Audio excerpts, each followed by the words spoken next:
Hey gang, how are you? Kevin Gootee, gutting the sacred cow. Wow, how awesome was Dave Landau last week when he did Good Will Hunting? That episode, hilarious. Guess what? This week, we've got a holiday spirit in store for you. You know why? Because I go and gut a film this week. You know what I take on? A Christmas Story. Yeah, I hate that film. This is just like when Kevin Israel sat in the gutting chair and he did The Shining. Well, guess what? I'm doing A Christmas Story. Before we get to it, want to thank you guys. We're going to talk about it in the episode, but news update as of today, December 12th. Guess what? We now hit number 20 on the iTunes Top 100. That just happened today. In the episode, I say we're 32. Guess what? Today, we're number 20. Thank you so much, every one of you, for helping us get there. And you know how you helped us get there? By writing those 5-star ratings and 2-sentence reviews. Thank you. And thank you for telling a friend. Thank you for sharing on social media. And God damn it, we want to see you at the live show, January 23rd, 2021. January 23rd of next year.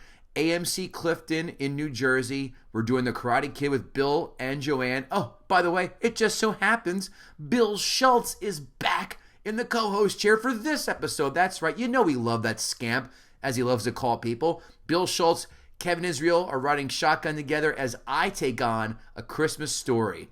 Thank you so much for everything. And without further ado, here I am, taking down A Christmas Story. Bah humbug.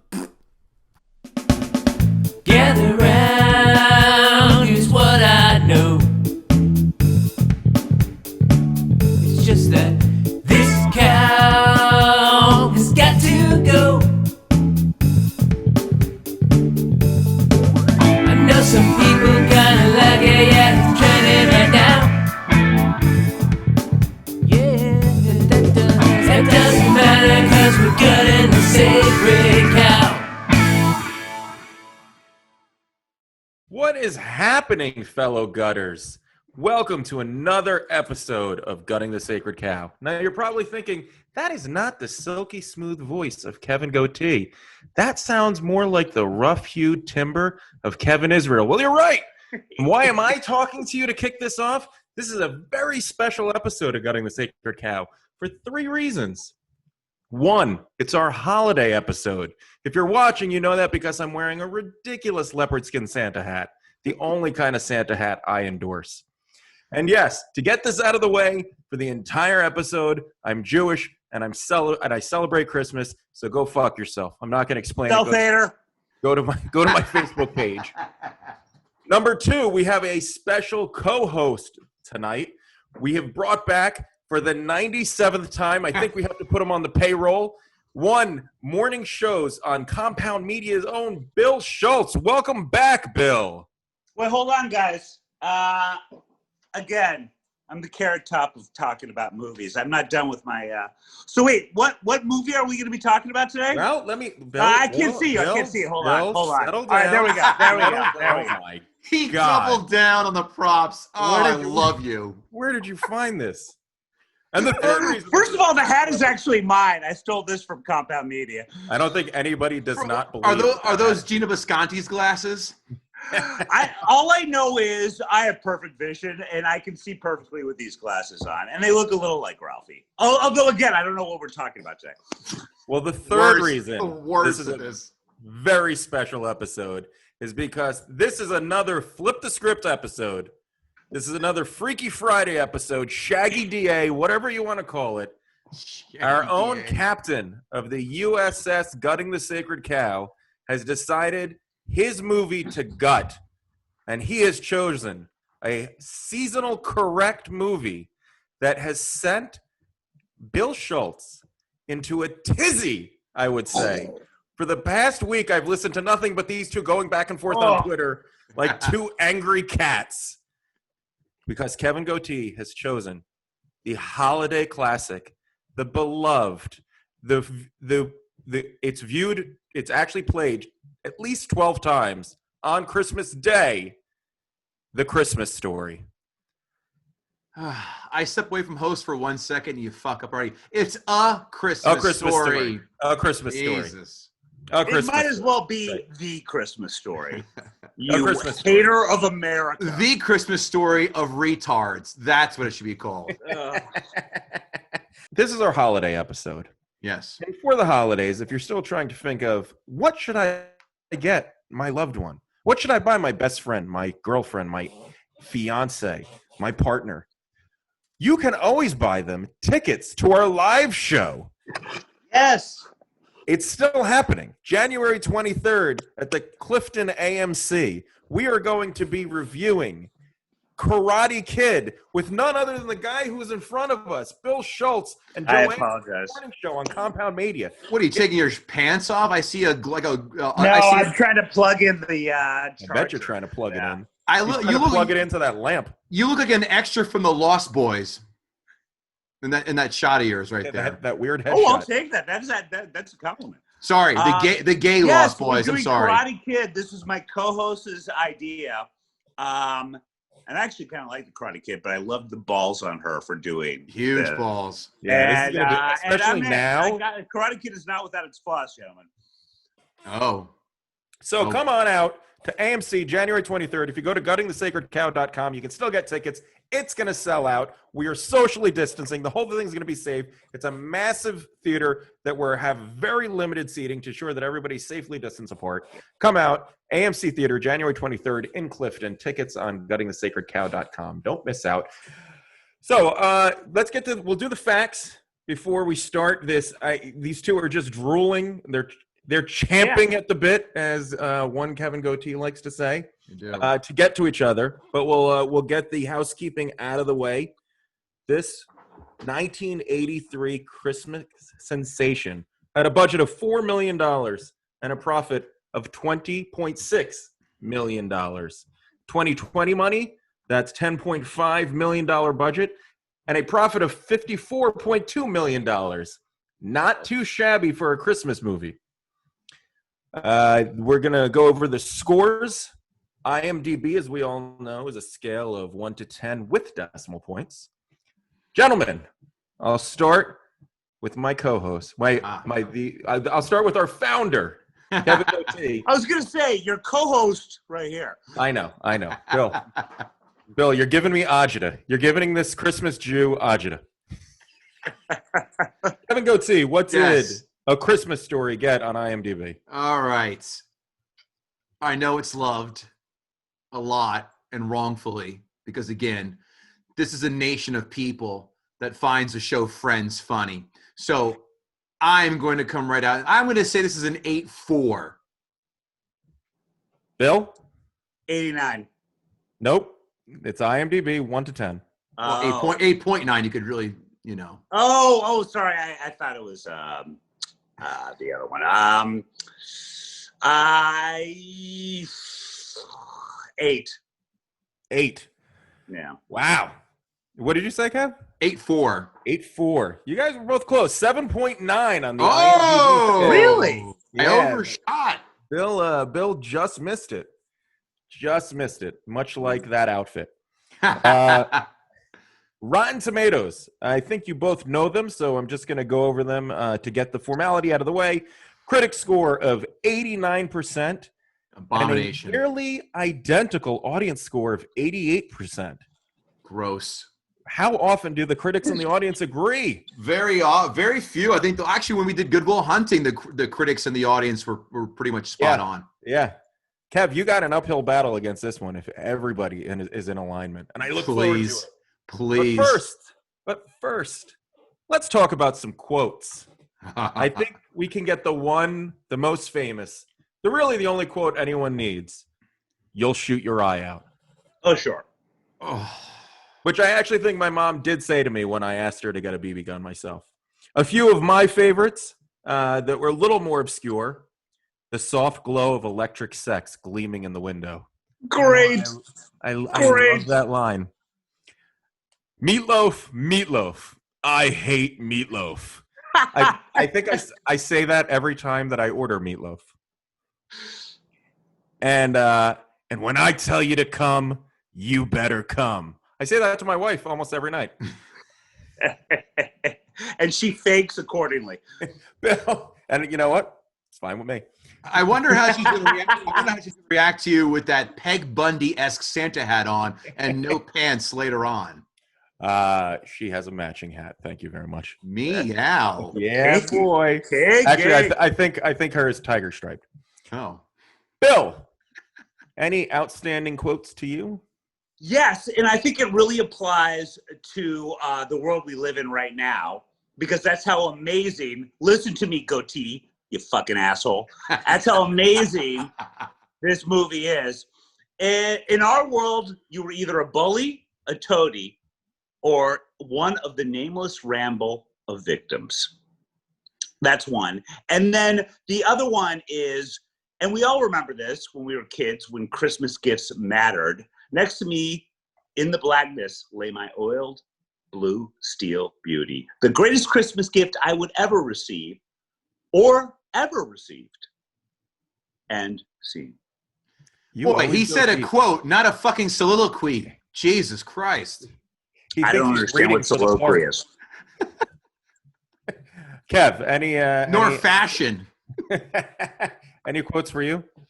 The epitome, and I will address this in my notes, this line was abused by every fucking parent in the 80s as we were all growing up. And there are starving people in China. Yep. Not anymore, thanks to communism. Yes. That's it? That's all. No, please. The quotes, but besides they shoot your eye out, there's nothing memorable. Nothing memorable quote-wise. What is wrong with you? I listen, Kevin and I always say we love a guest with vitriol, and he is bringing a gallon of vitriol to pour all over this. And I've got four more fucking oil drums I have 4 more oil drums of vitriol for this piece of shit right here. But first, before we unleash the hounds that are Kevin Gootee, we're going to go 5 fun facts, and I'll bang through these quickly because he's Kev, you should see the look in his eye. Take your time, man. This is not a race. This is not a marathon. On fire. This is not a drive-through. Number 1, Jack Nicholson wanted to play the role of old man, but it was going to cost too much. Yep. I would have liked to see that. I would have liked to see Crazy Jack play that part. But hey, kid, you'll shoot your eye out, man. I had one when I was a kid. Number 2, 2 other actors who read for the role, Will Wheaton and Sean Astin. One went on to pass on sexual advances by Whoopi Goldberg on Star Trek.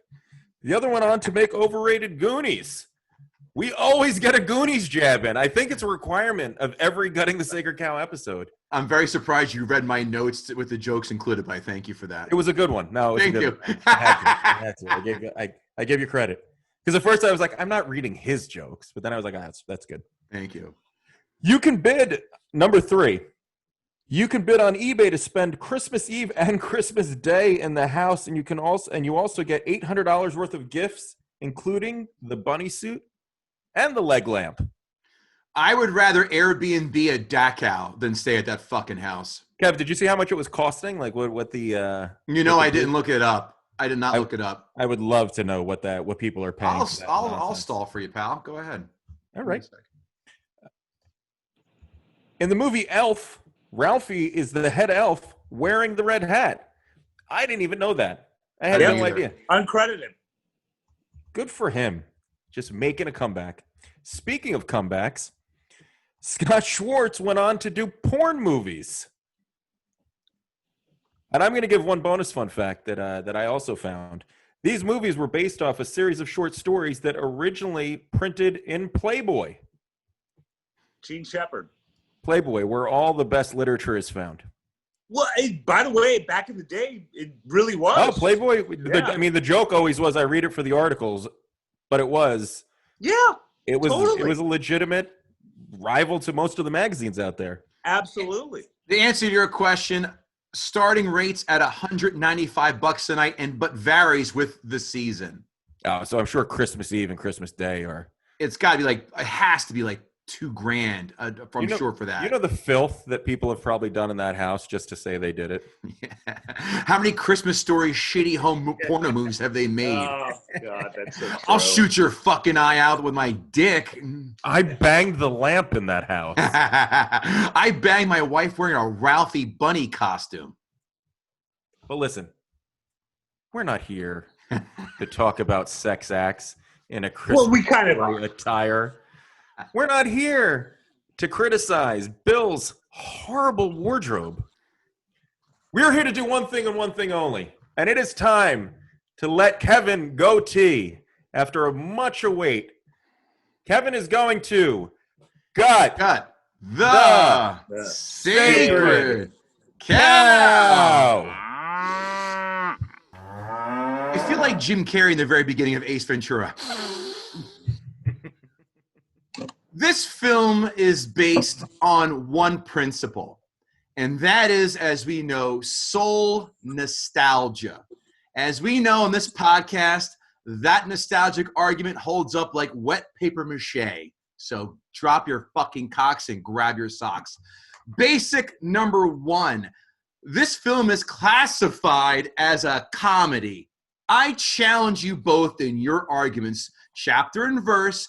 I want to know the exact moments you laughed during this film. Do you know how many times I laughed during this film?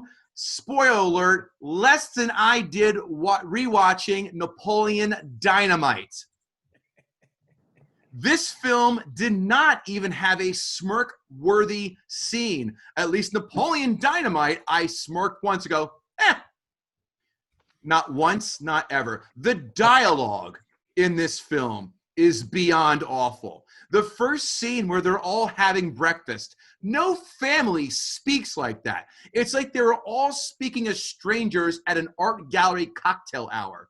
There's no real connection in that family except later on with the mom and the Ralphie and the autistic son who has to make pig sounds 30 seconds longer than the scene should allow for. Hilarious. No, only for mongoloids. Kev, you mean you've never said to your daughter, "Who's my little piggy"? No, she's my monkey butt, not my piggy. This film tries insanely hard to tap into the classic movies like Miracle on 34th Street or It's a Wonderful Life with its tone, but viciously misses the fucking target. Not even the bullseye, the target. You'll Shoot Your Eye Out is easily one of the 10 worst cliched quotes in movie history. It is like a comic bombing who tries to keep pounding in a catchphrase that he or she created, and it stinks. Not only does it fail to stick the landing on its initial approach, they try and shoehorn it in there more than an 80s commercial catchphrase. Where's the beef? Mikey likes it, and Calgon, Take Me Away had more flavor and resonated more often than this oft-repeated elementary stupidity. Next quote, "There are starving people in China" is a line that was repeated way too many times in any kid of the 80s household. And my response to that line is now, send all those kids bats from Wuhan. I understand they have a surplus now. By the way, you win the gutting just for bringing up Calgon. Thank you. All three of those from memory. Ralphie is dressed like a cowboy in a gay porno in his little fucking cutesy poo memory scene. The last time I checked, BB guns don't make the sound of gunshots, assholes. They make the same sound as Bill Schultz's queefs. Wait, I'm doing one right now. Hold. You might want to edit this out. All right, just finish. Perfect. Sure. Sounded very brappy. It smells terrible. Cigarettes and Stella Artois don't help that either. Why is there dust floating around Bill's room? Oh, I'm on fire right now. This has the varnish of a shitty community college play or Intro to TV 101 final project. The ongoing voiceover is beyond tedious. The Wonder Years had less voiceovers in it. And the voiceover sounded like a librarian reading a book to 5-year-olds. It's way over the top. and grandiose for such rudimentary occurrences. And then Ralphie brushed his teeth. And then he stuck the toothbrush handle in his butthole slowly as a smile crept over his face, realizing there was a lot more to life than a BB gun. The fucking flare is trash. The 7 layers of clothing on his brother is an insanely hacked premise. What ideas did they scrap, guys? Slipping on a banana peel? Not paying attention while riding a bike into a parked car? Or peeping through a window while a girl undresses? Did all 3 of those not make the cut in the Hack 101 shit show this film is? The teacher holding all of her fake teeth, all the kids' fake teeth in her hand, was a complete 1980s moment. Now teachers would use tongs and spray Purell in a mist bottle on any kid who approached her desk with a 5-foot radius. Triple Dog Dare became one of the worst slogans in our lexicon. It's just a precursor of calling someone a pussy. Man up. A complete misuse of community funding and manpower, calling the goddamn fire department and police department when a simple glass of warm water would have done the trick of getting that boy's tongue off a pole. I agree with that. I agree. I guess Karens existed back in the 50s as well, huh? If Flick is embarrassed to put his tongue on a pole, wait a few years when he gets asked to write on the chalkboard and sporting a massive boner while wearing corduroy pants. That sounds personal, Kev. That happened to every one of us. I refuse to be the sole pillar of responsibility for that action. I was worried about the boner happening with the corduroys, but it absolutely happened. And of course it did. Of course. You know, I actually had to recently explain to my wife that that's a phenomenon. She's like, "Why does it happen?" I was like, "I don't know. It has a mind of its own. Why do birds sing in the morning? It just is." Yeah, something like it doesn't even need to be a gust of wind, especially at that age. No, when you're 12 or 13, shit. Yeah, it's got a mind of its own. All I had to do was see a half cleavage of my 3rd grade teacher's tits. I go, "Oh, I gotta go to the bathroom." Yeah, if I got out of a pop quiz, I would pop a boner. Like, it didn't have anything to do with a girl. Yeah. He has yellow eyes." Another quote. "Because he has jaundice, you fucking idiot. They're poor. What do you expect?" That's a good point. Thank you. You know these kids are grade A1 pussy queefs when they get bullied by someone who looks like the Shermanator from American Pie and wears a coonskin hat. That hat screams meth head cousin rapist. I've never seen that skinny of a dog's tail getting slammed in the door. How fake was that? Ugh. It was a tongue. It was not a tongue. It was his tail. It was the dog's tongue. It was not a tongue. That tongue. Okay, that's a fucking 1.5 foot long tongue then. Was it St. Bernard? Really? Was it the tongue? No. Yeah, it was the tongue. It was the dog's tongue. Google image that while I continue my perfect diatribe. I gotta look into that. Ralphie's brother must have grown up to become Louis Anderson, right? Fragile, another shitty fucking lame joke that often gets thrown into a conversation amongst dunces. I'm surprised that being in the Midwest, they didn't say that was Italian. People act like the leg lamp is the holy grail of movie props. This is beyond maddening. As I queued you right up there, Schultz. A leg is going to cause that much of a reaction. It's not a tit. It's not Sammy Davis Jr.'s glass eye. It's not a plaster of Paris cast of Milton Berle's anaconda-esque penis, okay? People who own one of these lamps have more than one bumper sticker on their car and laugh about it. I hate you. I see you. I hate you. You're nodding because I'm right. The husband, the dad, is a grade A fucking asshole. The wife. What? Yeah, that dad is a dick. The wife would have fucked the first mailman the minute her husband would have gone over to war. He was a piece of shit to her. The kids, he was useless. At the very end, he has 1/2 a second, a moment of retribution because he gives him the fucking gun and all is forgiven. That dad was a fucking dick. Even listening to radio episodes of Little Orphan Annie is more entertaining than this piece of shit film. 2 more pages left, wow. boys. Wow. If the writers of Napoleon Dynamite wrote a Christmas film, this would be it. The characters in this film have the charm of Fidel Castro.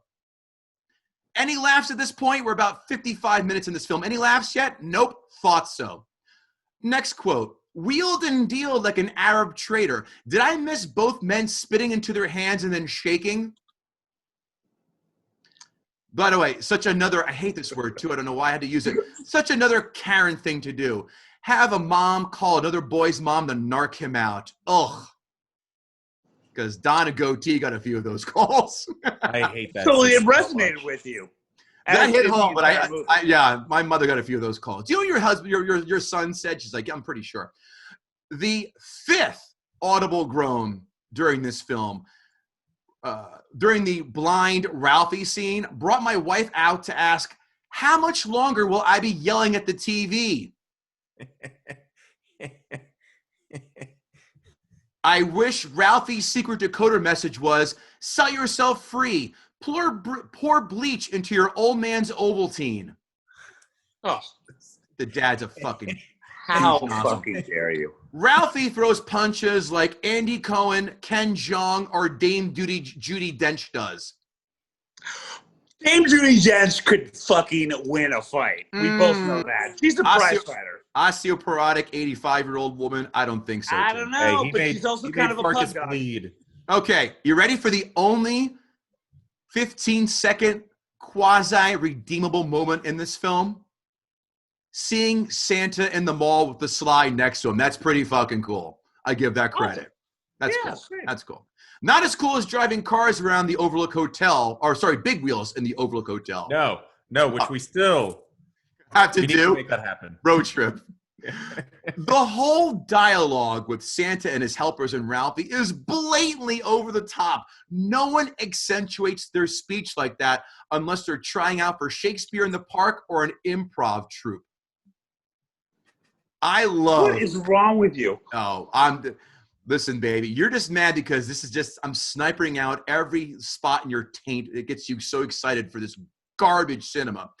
I love how the mom has a fly swatter in her hand during Christmas morning, because I guarantee that dickhead husband gave that to her as a present, which reminds me of the old Andrew Clay Dice joke, Dice Clay joke, where he goes, I got my wife for Christmas, I got her a broom, because last year I got her the dustpan, and she looked at me like, what the hell? And I had to watch her for an entire year sweep stuff into her hand. So I got her the dustpan. That's a joke. It's a great joke. She has a fly swatter on Christmas, Any adult who uses the word funnies, referring to comics, has the tact and intelligence of a 4-year-old trout. How many dogs have you known to break down doors and steal food off table? What's the next hacky premise? Don't slam the door. I have a souffle in the oven. Fuck you. And I hate canceling movies for things, but where are the SJWs when you need them? Calling them out for the Chinese singers deemed racist as propaganda? Is this ripe for canceling due to racism? No. Cancel it because it's insanely unfunny, viciously overrated, and shows how people have pedantic standards. There are plenty of good Christmas films. Christmas Vacation, Christmas Carol, Home Alone, all those have stood the test of time. Don't give me that you're dead inside Gootee argument. I gave you a bunch right there. This film, no one talked about it until the last 15 to 20 years. How? I don't know. Somehow it found its way from the bottom of the $5 bin at a Best Buy. And I'm here to make sure this film goes the way of the DVD. Extinct. 1 out of 10. Fuck this movie. Wow. I'm afraid to get too close to my computer screen because there's fire shooting out of it. I just Mortal Kombat Scorpion where he takes his hat up and just blows fire on you. You know that scene in The Predator where they all start just shooting into the jungle, and they don't stop until the Gatling gun is empty, and then you just watch the jungle fall down. That's what just happened. That is what just happened. The Gatling gun is spinning and smoking, and he's still pulling the trigger, and it's just going. Listen, if I didn't do that on my own show, I'd be a fucking fraud. So yeah, I came loaded for bear. No, listen, nothing but respect. That's how, for all future guests, if you're going to come up, that's how you got the sacred cow. Boom. But I have nothing but respect for Bill Schultz. And really? That's what you call that? And I call it his ridiculous glasses and hat. He's dedicated to this. If you're not watching, if you don't have the fortune of being able to see us, he has the lamp sitting behind him. And he's wearing, I don't even know what the hat's called. It's got the ears that cover your face. It's got the ear flaps. It's called the Midwest. I was just going to say, Yeah. it's the Wisconsin fisherman hat. That's what I call that. So, Bill, I'm going to cede the opportunity right now to you and allow you to rebut Kevin's just fire-branded argument. Well, wasn't firebranded. Kevin goes through a lot of things that he's sick of hearing. You'll shoot your eye out. Fragile. All these things have been repeated ad nauseum. The reason they've been repeated ad nauseum is because this thing has gotten into the absolute popular culture of the entire nation and repeated. So that can annoy you, but it started with the Christmas Story. And it started because this movie, this little nugget that came out of nowhere in 1983 started that. You can be annoyed by it all you want, but it started there. Jerry Seinfeld said that his inspiration was Gene Shepard because Gene Shepard showed how to make nothing into something, and that is this entire movie. And when you start with nostalgia and you make fun of nostalgia, you don't know what nostalgia is. Nostalgia, and I quote, by Webster's Dictionary, is a sentimental longing or wistful attention of the past, typically for a period or place with happy personal associations. Now, last I checked, Kevin Gootee was not born in 1940 and came of age in around 1948. The beauty of the Christmas Story is that it makes you nostalgic for a time that you have no idea about. None of us, neither our father or maybe even our grandfather, gathered around a radio. And yet we watch A Christmas Story and we get it. We get how excited they are to listen to Little Orphan Annie. We get how disappointed they are that Little Orphan Annie is shelling Ovaltine with her decoder ring. And furthermore, John Huston, a very famous director, was once asked, how can you be a great director? And he said, it's very simple. Get great actors. This movie got the best actors on planet Earth. Got the best actors on planet Earth, and I'll explain why. They were all perfect for the roles, but specifically Ralphie. How many times have we watched a movie where the kid sucks? How many times have we watched a movie where we were so annoyed by how precocious the kid was, how kid-actorly the kid was? Ralphie was a kid. Ralphie was us. Ralphie, what we forget about childhood is that all these small things meant everything back then. Getting a Red Ryder BB gun was all we had. We hadn't discovered girls yet. The idea that a teacher might tell us that our essay was amazing and write A++, over the chalkboard into the audience was all we would imagine because we thought our essay was great. The idea that our dad might kill us for beating up the bully, which was a great thing Ralphie did, was just something in our conscience because we thought we'd get in trouble for everything. There is no other movie on planet Earth that has ever been made that has ever captured what it is like to truly be a kid than A Christmas Story. Gene Shepard was wonderful on his radio show when he would write and when he narrated and had a small cameo on A Christmas Story in capturing what it is like to be a kid. All of the things that we now look back and think don't matter mattered so much to us because our brain wasn't very developed. And that was our looking forward to a Christmas present, worrying we weren't going to get in trouble by the old man. all of these aren't big deal things. The director, Bob Clark, who directed Porky's, made it perfectly an example of what a kid goes through on a daily basis and how emotional they get about nothing. And how dare you say that this movie is not funny? I remember thinking that this was the first PG movie that I ever saw where there are so many wonderful laughs. And yes, that politically incorrect moment where they go to the Chinese restaurant. Fra ra ra ra ra. I dare you to not laugh at that. I dare you, Kevin. I dare you. Bill, how many times did you laugh while rewatching this film last night or the night before or whenever you watch it? How many times did you legitimately laugh again? Oh, fudge. Only it wasn't fudge. It was the queen mother of all cuss words. I laugh every time. I laugh at all of it. I laugh and like you speak like you know the Midwest. You speak of Ralphie's little brother getting bundled up where he can't hold his arms down, and then he laid down like a little slug because it was his only defense. And first of all, A, that is a staple of the Midwest, dressing up that much with that many layers, and B, fucking hilarious. Every time his little brother goes down like the Titanic, I laugh my ass off. And all he did was lay there because it was his only defense. It was perfect. And I'll even add this. The decor of it, how much they captured the 40s and how beautifully they did due diligence to how it looked. I want to wear every bit of clothing they wore. That was a beautiful time in American clothing. Every person was cast beautifully. It was the reason that you are so sick of all these lines is because it captured America's heart and we repeat them all the time. So don't blame the movie. Blame hacks that just repeat the lines. No one has ever captured what it is like to be a kid better, ever, than this movie. And it inspired a lot of horrible things.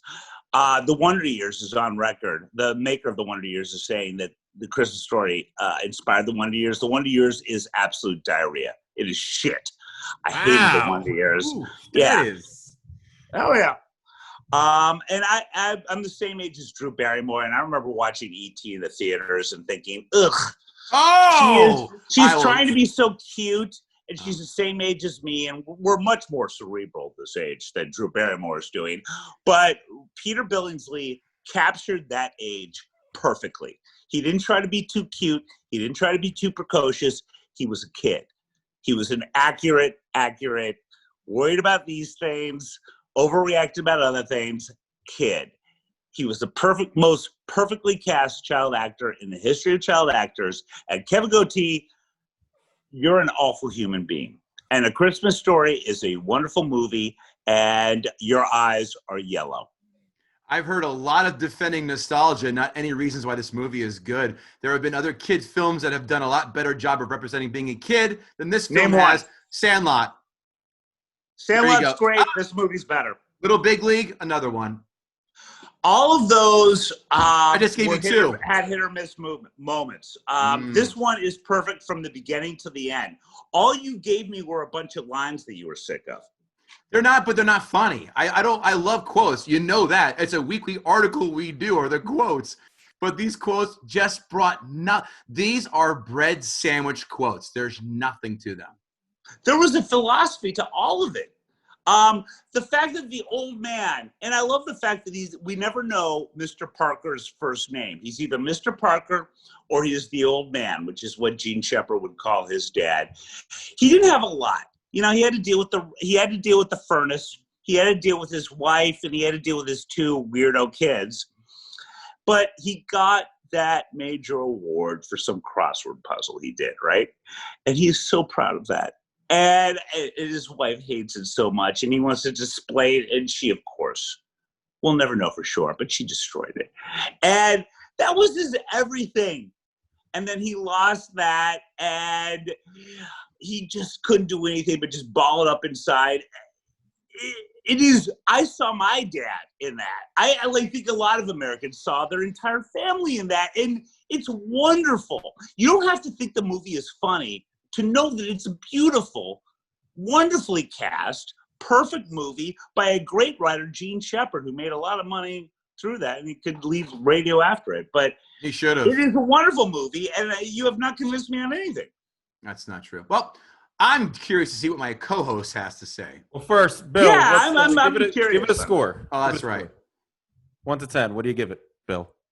Oh, it's an absolute dead solid 10. What? There's nothing. There's nothing wrong with it. 10? What? Nothing wrong. Wow, I don't Nothing even want to wrong. play. This I is don't want to. Fucking ludicrous. Perfect. 10. I don't if wanna- this is a 10, wow. what is Shawshank? Perfect. What is Shawshank It is Redemption? What is perfect. Star Wars? What is fucking The Matrix? Goodfellas.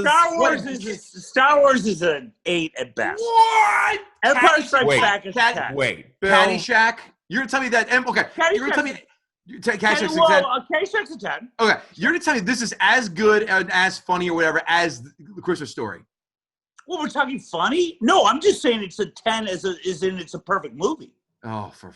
fuck's sakes! Yeah. Wow. Oh, it's a This perfect. was a perfect movie. matching. Your Merry Honor, Christmas, listener. I strike the co-host to have his record stricken from the record They based on strike his again. credibility. They strike again. On grounds of insanity, I Oh. would like to say. It is beautiful. It is a perfect movie. Yes. Bill's the type of guy Yes. to go represent himself in court. All right, let me give Am my. I that fool? Am I that fool? Before you do, Kevin, don't forget to talk about our cool shirts that you have on and I have right here. Yes, It's a good guys, don't shirt. forget to Kevin's go talking to about our merch store at guttingthesacredcow.com where you can get shirts, hats, mugs.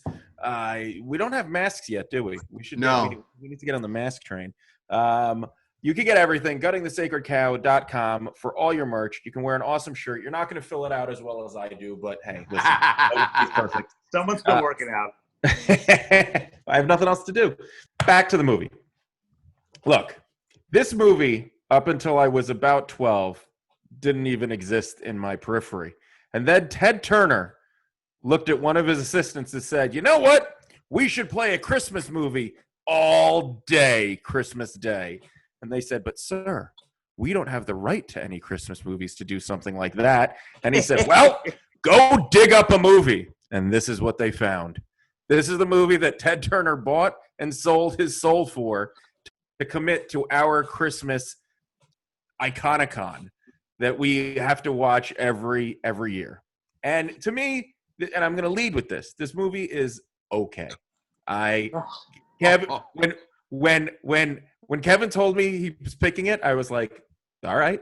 And then when I found out that Bill hated this, I was like, this is perfect. Kev hates this. Bill loves it. I love it. And I got to tell you, love I don't really give a fuck. This movie does have. There are a lot of issues in this movie, and I blame a lot of this on this stupid podcast that we do. It makes me look into shit that I never looked into before. First of all, the kid getting his tongue stuck to the pole. I give if this is how it was in the 40s, I give them credit because they send him back to school. He gets his tongue stuck, and then he goes back to class. Could you imagine that today? That kid would go home. He'd have a therapist. They would have a day for him. They'd probably fly the flags at half-mast. There'd be a lawsuit. The school would probably be named after him. This kid went back to school with a cotton swab on his mouth, and they were like, good luck, kid. You still got 3 hours left in the day. And then he went and got his ass beat by Farkas. Speaking of Farkas, if you dress your kid in a leather jacket at the age of 11, you were setting him up to be a hoodlum, and those parents knew exactly what they were doing. Or Italian. Yeah. A hoodlum. So hilarious. That parent dressed that kid and was like, yep, he's going to go rob a liquor store someday. And they were right. Which, by the way, the actor who played Farkas, and I think his name was Scott Farkas, right? One of the ugliest kids. They did a really good job with the braces and everything, which I actually think he probably had the braces. He actually grew up to be a good-looking guy who's actually been in a number of movies. But don't put your kids in leather jackets. That's all I'm saying.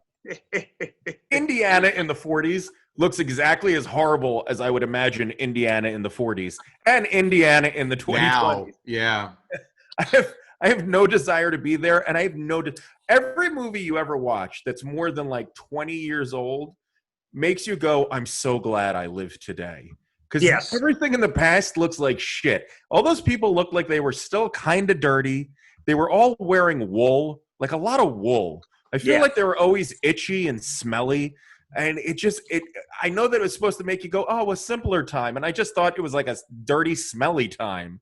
And the whole Your thing nipples were chafing just looking at the wool. yes, exactly. Yeah, too much wool. The guys were always in slacks. Like they always wear slacks. Like I got to go get some more slacks to wear around the house. They were very dressed up or just hanging out at their home. Way too overdressed. I feel like normal casual didn't come into like the 60s and the 70s. Yeah. People were finally like, oh, we don't always have to wear 3-piece suits just to go fix the furnace. Or go to a baseball game. Like, yeah, people wearing 3-piece suits in like the bleachers at like Ebbets Field. Yeah. Bill said something that I found extremely interesting. I don't know that it's true. I don't think they ever said what he won that lamp for. He just kept saying. Oh, I'm assuming because he that is the thing online. This is what a dork I am. The assumption online is that it was through crosswords. Yeah, and which is a very dad thing. But I thought much like his name, it was just supposed to be one of those kind of general like he won something for something, and he just kept saying brain power. What's that? Yeah, that's what brain power. He tells us. You wouldn't understand, little lady. Ralphie's sitting and fantasizing about his teacher turning into, with the A++. Great. Kids sure fantasize differently about their teachers than they do today. Sure. They're like, that teacher is probably going to go down on me. And today they do, which is what I really think is an improvement in the education system. They're also way hotter teachers than they are when we had them. That's for damn sure. Yes. Oh, God, yes. I hate the little brother more than I hate Farkas. If I was going to beat up anybody, I would have beat up the little brother before I beat it up for. I get Farkas probably comes from an alcoholic father who beats him and puts him in a leather jacket. That kid was just dumb and annoying, and he should have got the shit beat out of him. Yep. Well, let me ask you this: do you guys both have younger siblings? Yes. No. You do. Kev, you have a sister, right? I have a younger brother and a younger sister. I'm the oldest. Okay, well then the younger brother part. The thing that resonates with me with the younger brother in A Christmas Story, very briefly, is when after Ralphie gets into a fight with Scott Farkas, and the little brother hides underneath the kitchen cabinet because he's worried Dad's going to kill Ralphie, and that reminded me of my little brother. Like my little brother hated me, but like if I was going to get in big trouble, he had my back and he was really worried about me. And like, I love that. Like and also it was very accurate. I mean, that is the bratty, annoying little brother. The best thing that little kid said was, "Daddy's going to kill Ralphie." Yes, that's it. That was the best moment that kid had in the entire movie. Yeah, but like that is every little brother, man. That is it. Today, if you made a kid deep throat a brick of soap, they'd call Dyfus on you. Oh, how did I miss that? 100%. Nicely done. Nicely done. Yeah. And then this little piece of shit goes on to blame the Jewish kid for saying fuck. He has one Jew friend, and he's like, you know what? The Jew did it. Call him up. His mom will kick the shit out of him. And he's right, because you know what? My mom got that same call, and she beat the shit out of me. Ralphie should be punched in the dick. This is the most unloyal group of friends that have ever been assembled. They make the kid stick his tongue to the pole. They rat out on him for saying fuck, and then they abandon him as soon as Farkas shows up. They are the worst friends in the world. I hope Ralphie went on and actually found out what friendship means, because this movie didn't teach a goddamn thing. They're the Avengers of pussydom, and not in a good way. I got to tell you, sitting around and listening to the radio seems as horrible as sitting around and listening to the radio. I would rather drink 7 gallons of Ovaltine than have to sit and listen to a radio for entertainment. Right. That's what they did. That's what they did. Like they actually looked at it. Yeah, right. They looked at it because there was just nothing else to look at. I never got an Orphan Annie decoder ring. But I did once get a 1-900 number that was supposed to get me a free G.I. Joe action figure, but instead it got me a long list of pornographic phone numbers, which I got to tell you was a hell of a lot better than a free refrigerator Perry doll. Yeah. Should I get Roadblock or a Boner? Because knowing is half the battle. The Santa display slide. What store in what mall ever had that elaborate of a Santa Claus display? In fact, none, because they built that specifically for the store, and then the store was like, you know what, we're going to keep this thing, and they actually kept it up for about 4 or 5 years. Is that true? Yeah. Oh wow! I love that. This movie led to thousands of obnoxious bros decorating their man caves with those lamps. There was an entire cottage industry built around horny fish-netted lamp legs, which is just the most bat-shitty product to ever make. And yes, Bill Schultz has one sitting behind. Is that the full size? Is that the actual size? Oh, it's movie scale. It is movie scale, Kevin Israel. Yeah, all these. Yeah. You're so right. You can see the fishnet stockings. I can pull them right here. Yeah. Oh, it's. Imagine if it fell and broke. That would just be.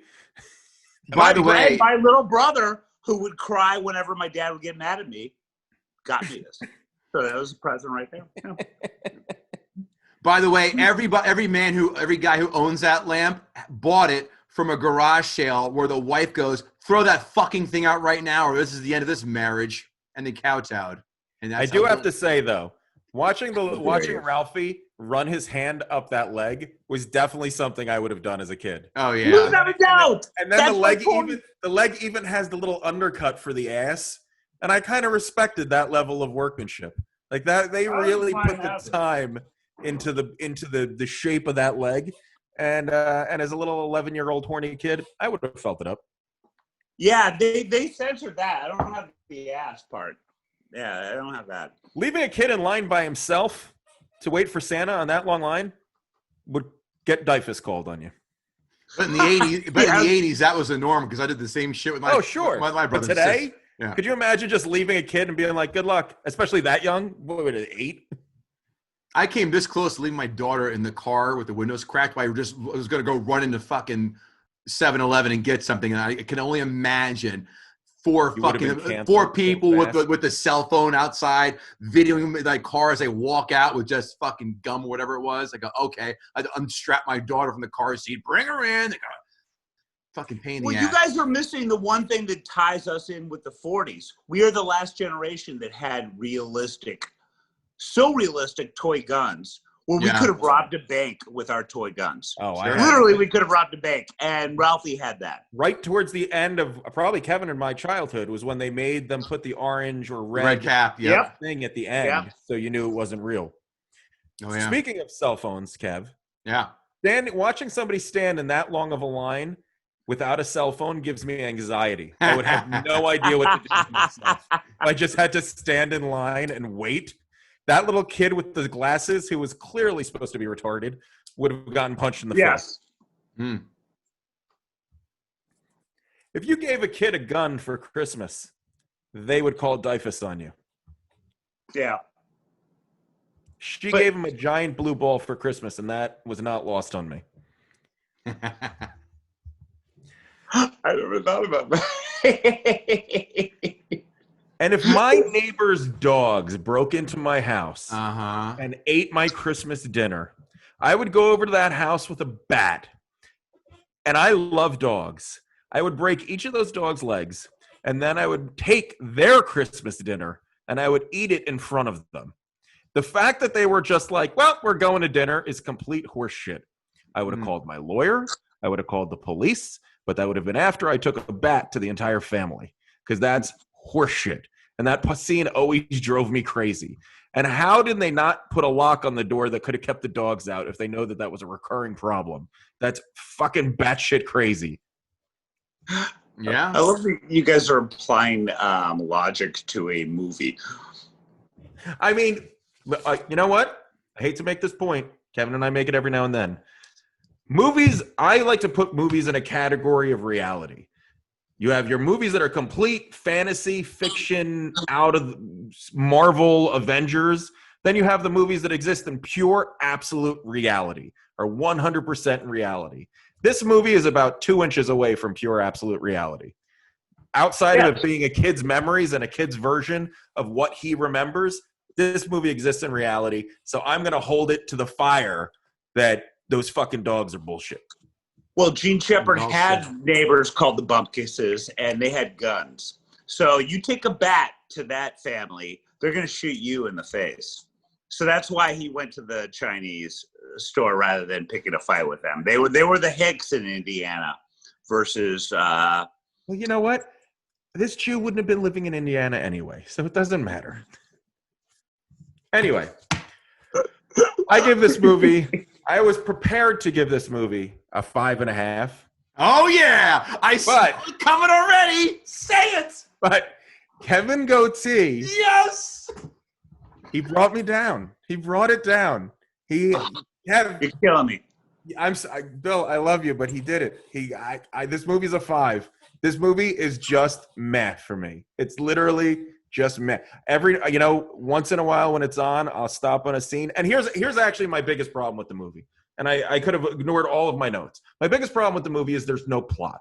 There's no real plot in this movie. That's what's great about it. No, it's not. That's not a movie. This is a series of SNL skits jammed together about one character. It's like if you took all of the Pat skits and put them together and was like, that's a great movie. It's not, by the way, there was a movie. I know, because they did make a Pat movie. It failed miserably. This is a bunch of cute, nostalgic scenes jammed together without any real coherent plot other than this kid wanted to get a gun. That's literally what this was. That's why it's beautiful. Watch me take the tits right out of Bill Schultz. Hey, Kevin, does this pass the remote test? No. It does not. And listen, this Jew loves Christmas movies. Yeah. Kevin said it. Christmas Carol is not only my favorite movie, it's my favorite story of all time. I love the Christmas Carol. I love every iteration of it. I love Scrooged. I just think it's a perfect story. It's so well told. It's such a great evolution of a character, and it has a plot. It has a coherent plot, where this movie is just a bunch of things that happened to this kid this one Christmas, which is okay. Is it compelling? Not really. And the only reason this movie exists in our lexicon is because Ted Turner needed to air something all day on Christmas Day. That's why this movie exists. And that's why by that rationale, you hate the Shawshank Redemption. No, Shawshank Redemption is a great movie. Same difference. Shawshank Redemption failed in the box office, and because they got the rights of it easily, they played it on TBS all the time. It was a huge no, wrong. It was a huge seller on DVD. Huge seller.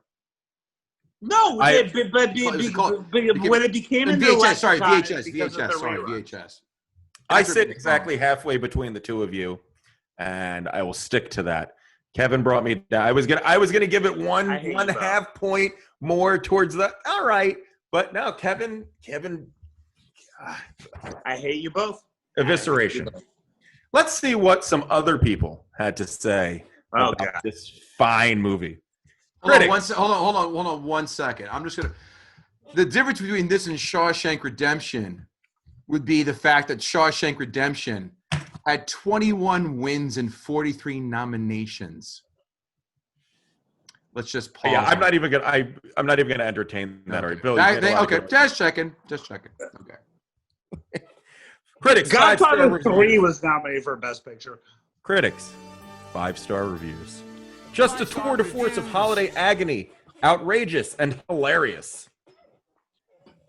Kids, guns, you can't go wrong with that combination. It adds up to a film that's sweet and sappy, yet still entertaining.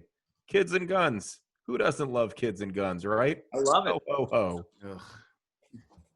I think it is one of the best portrayals of childhood ever in the movies. I think Casper from the movie Kids would disagree. You bastard. I got no legs. Shh, baby, it's Casper. I'm giving you AIDS.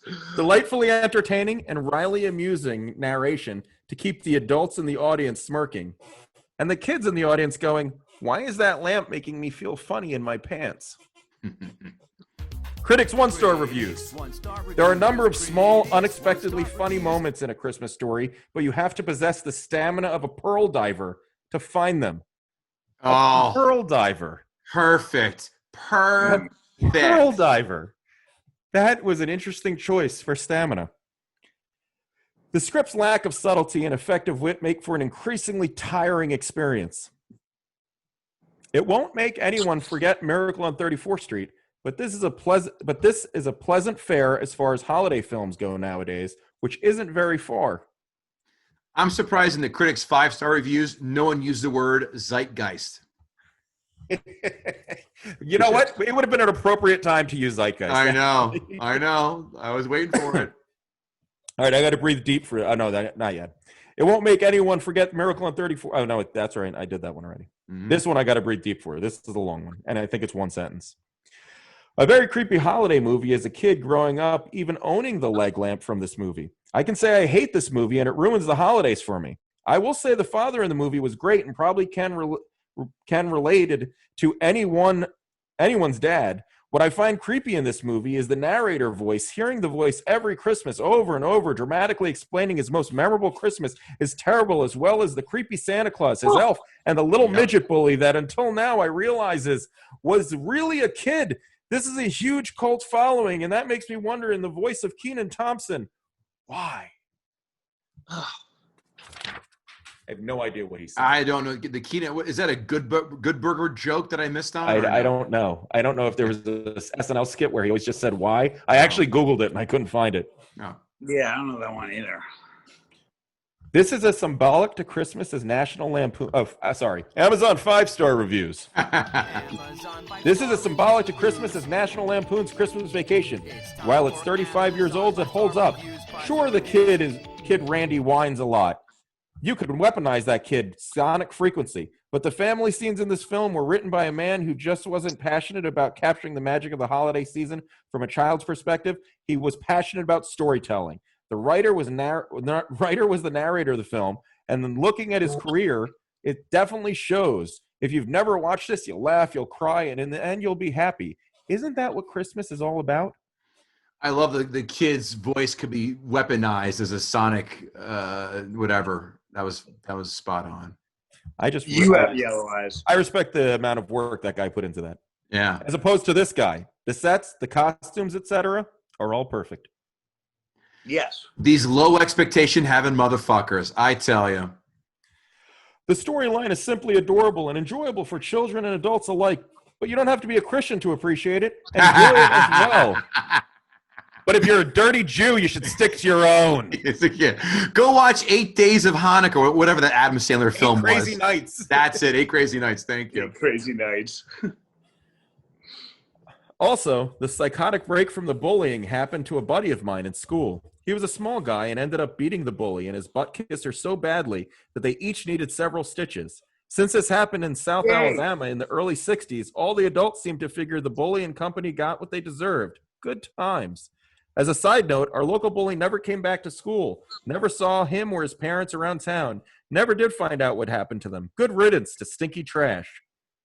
Years later, they found his house with several hundred naked headless dolls. I was going to say, did they catch that last hobo train through town and jumped on it with the same bum from Pee-wee's Big Adventure singing Go be a carny, you weirdo. Jimmy Crack Corn and I Don't Care? I had always stayed away from it because it seemed that every time the main star opened his mouth, he was whining about that goddamn BB gun. It was not until I got married and my husband forced me to watch it one year that I realized it was not all that bad. I still can't stand whiny kids, so the fact that I can watch it without tearing my hair out is saying something. Then he said, if you can try that, then we could try anal sex, because, it's not that bad. And now, fan favorite, Amazon. 1-star reviews. Okay, I was a teenager in 1983 when this movie came out. Let me tell you, No one was talking about this movie, and I mean no one. It was an invisible little movie that meant very little to anyone. Fast forward 10 years and see advertisements insisting it was the Christmas classic you loved as a child. Well, it wasn't, and it isn't. Yet the marketers and TV stations obstinately still go on insisting that it is. This movie is proof of one thing and one thing only, that if you repeat a lie long enough and go loudly enough, people will eventually believe it. Now go read all of my QAnon theories about Hollywood pedophile rings. Up until that point, I was ready to buy that guy a beer or that girl a beer. The QAnon shit you lost me on. I thought this movie was terrible. And I don't mean not as good as everyone says. I mean, if you tied me up and made me watch this movie again, inside of an hour, I'd give you anything you wanted to let me go. I mean, another half an hour. I'll never understand Another half an hour they could have gotten away without giving away anything. Logic, kids, logic. Wow. This is really what everyone thinks of when they think of classic? Yep. This was one of the worst movies I've ever wasted my time watching. My kids didn't even like it.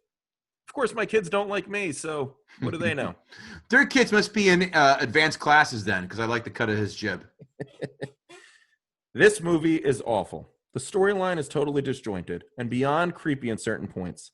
I'm not sure what in the hell was going through the creator's mind at the time, but it has to involve some type of psychosis. Avoid if all possible. I don't know what's creepy about a 10-year-old caressing a plastic fishnet-covered ass. Everything seems fine here. That's not true. Every dude has ogled a mannequin many, many, many, many times in their lives. Now I agree with Kev. Oh, we're back. My dad once told me a story where they were like, "Whose kid is this?" And he found me taking the shirt off of a mannequin. I was like, "Well, you knew one thing about me from an early age." Have nipples. The good ones have nipples. Oh, the great ones have nipples. And beaver slits, too. I can see their vag. Okay. Really? No. We didn't have those. You know, for that camel toe modeling that we all... Bill, you don't visit enough adult bookstores, it sounds like. I don't. Bill, you need to take the pants off and wear mannequins is what this really comes down to. You need to walk out your apartment right now, go to a store and start pantsing at and then take the mannequins... Adding to bucket list. Take the mannequins over to the bedding section and have them fucking on the bedding section in Macy's or whatever and really charge admission for that because your time is worth money. Or at least take the pants mannequins over to the first associate you can find and go, "Where are the lips? I was told there'd be lips." I laughed twice, but cringed the entire time I watched this boring movie. Sorry, this one was lost on me. Back to the mannequins. How many times would someone take a mannequin to a store associate and go, "All right, how much to take it into the dressing room for half an hour?" Kind of like Kill Bill. Remember, no punching, all right? I hate you. Just like the foul language. Like every time I hear mannequins, I always remember the footage of Neverland right after Michael Jackson died. And the things that they would unload from his mansion was just boy mannequin after boy mannequin that Michael Jackson collected. Michael Jackson, his entire home was filled with boy mannequins in various states of undress. And that's all I associate with mannequins right now. And I can tell Gootee's getting a hard on right now. No, someone texted me, sorry. Dislike the foul language for a movie with PG rating. Foul language? Cleaned up, and Amazon made no reference to this movie, not edited for TV when purchased. Do you want to say it or do I have to say it? Go for it, Kev. Oh, my. Oh, we really are switching places. I enjoy this. Clutching of the pearl. There is no cursing in this film. There's zero cursing in this film. Well, actually, no. And it's a lot. I had a note about this. They're very inconsistent. So the father mumbles his way through most of the movie. Yeah. Just going, ratchet, fratchet, bringle, brangle, dangle. But then sometimes they do say, because Ralphie said, son of a bitch. Yes. But then they bleeped out fuck to say fudge for whatever reason. No, they never said fuck. No, they never said fuck. They didn't bleep it out. They have him say fudge instead of only fuck. It wasn't fudge. Yeah. And then the father at some point says son of a bitch at some when he Yeah. one of his little tirades. Bitch is not cursing. That's on they network say TV. ass a lot. What's that? They say ass a lot. Yeah. Not cursing. That's on network TV. That's not cursing. No, I'm just saying the time it was. they chose to creatively edit at certain words when they did allow it. I don't know. I want to know this woman's gripe because they didn't actually. If they said bitch or ass, that's not correct. If they said shit or fuck, okay, fine, I'll acquiesce. But they didn't. At least I don't remember that. I don't know if you guys do, but I sure as hell. This lady was counting her rosary while she was watching this. Yeah. Sure. Damn is a curse word to her. Let's do the sign of the cross while we talk about this. Final Amazon 1-star review. Oh, the best one. Personal preference. Can't stand this movie. Yeah. Horrible language for a kids show. That fucking Pretty sucks. inappropriate scenes with the whole leg lamp. Don't know how this became a Christmas classic. The whole leg lamp. But I'm gonna go jerk off with sandpaper. Wait till she. I don't think that was part of the review. So this leaves us at an odd impasse because normally at this time, Kev would ask me if the guest gutted the sacred cow, and now I would have to ask Bill. So Kevin Israel, I'm asking you: has the guest gutted the sacred cow? Yeah, Kev gutted it. Oh! And you know what? Listen, I know there's going to be, I feel like there might be some listeners who say there's favoritism because Kev and I are partners in this. Yes. But I got to tell you, I didn't think he was going to pull it off because I watched it last night and I was like, it's not that, like, it just didn't offend me one way or another. Like, it was fine. There were parts where I smiled. It was okay. But you tore that motherfucker apart. Like the Kevin, in my dogs world, of that you're either a turkey. bully or a toady. Well, Toady, give me your fucking lunch money then. When I say come, you better come. Yeah. You like my leather jacket, Bill? And your flat cap. Yeah. Looking like a kid midget. Yeah. Well, listen, Bill, where can we find your beautiful face? Oh, thank you, brother. We are on compoundmedia.com Monday through Thursday, 10 to 11. It's like $8 a month to subscribe. I got to look that up again. You can't afford not to. A lot of great content there, mostly ours. And with regards to the Gutting the Sacred Cow live episode, as much as you might have been disgusted by me and my arguments today, know this: Joanne Osachinsky's really hot. So come for that. There you go. That's fair. I'll co-sign on that. That's fair. She may or may not be dressed up as Ralph Macchio, so that might either help or hurt your boner. No, it's going to help my boner because I'm wearing a Johnny Lawrence gi, and my boner will be sticking right out. I can't wait. I'll be sitting on the other side of the table. Don't give his boner that much credit. Yeah. I'm average, guy. I'm average. No big dick energy here. Average. He's a grower, not a shower. It's a nice curve, but yeah. Kev, where can we find you at? You can find me right next to you, buddy, at the live show, Gutting the Sacred Cow live show, as the aforementioned Bill Schultz and Kevin Israel. Myself will be there January 23rd. Get your tickets, $25 get you in the door. If COVID cancels it, don't worry, you get your money back. So it's a win-win. Check out our website every single day for more articles, guttingthesacredcow.com. And if you have not yet done so, please, for the love of Christ, find time, just 2 seconds, to give us a 5-star rating, 2-sentence review on iTunes. That would make us and help us a lot more. And guess what? Because of you folks, let's thank you again. You, that's right, you people, got us to number 32 on the iTunes Top 100 Film Reviews recently. All right. Ain't that some shit, right? That's awesome. Yeah. Let's read one of our new reviews from Newark Knight. An absolute pleasure. I've heard both hosts pop up on numerous podcasts and radio shows over the years. I guess he's going over the woods and through the hills to grandmother's house we go. And now I finally got to listen to this podcast. I started from the beginning, and it was well worth it. These guys have improved over time and gotten so much better. Can't wait for more.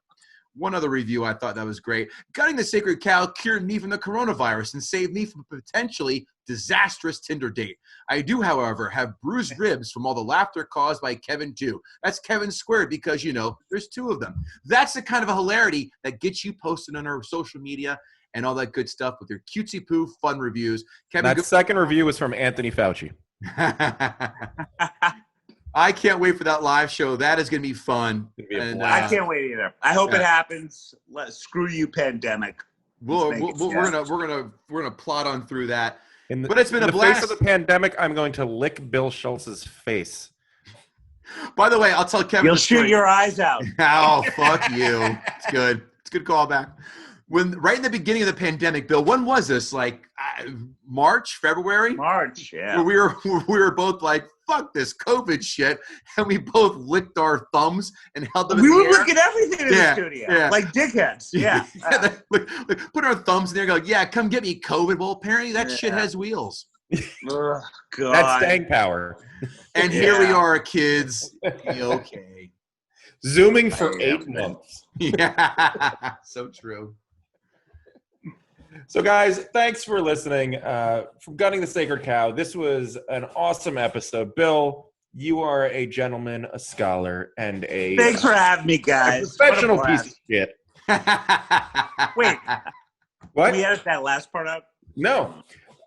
I'm gonna edit the first two parts out. Everybody, happy holidays. We appreciate all your support for Gutting the Sacred Cow. Please tell a friend. The only thing we want for Christmas is you. You and 5 or 10 of your closest friends to subscribe and write reviews. Yes. So once more, I really love the opportunity to helm this puppy. I'm happily give it back to Kevin Gootee next time because I can't handle this much responsibility. It gives me anxiety. But for Kevin Gootee, Kevin Israel, Bill Schultz, this is Gutting the Sacred Cow, and we will catch you next time. Peace.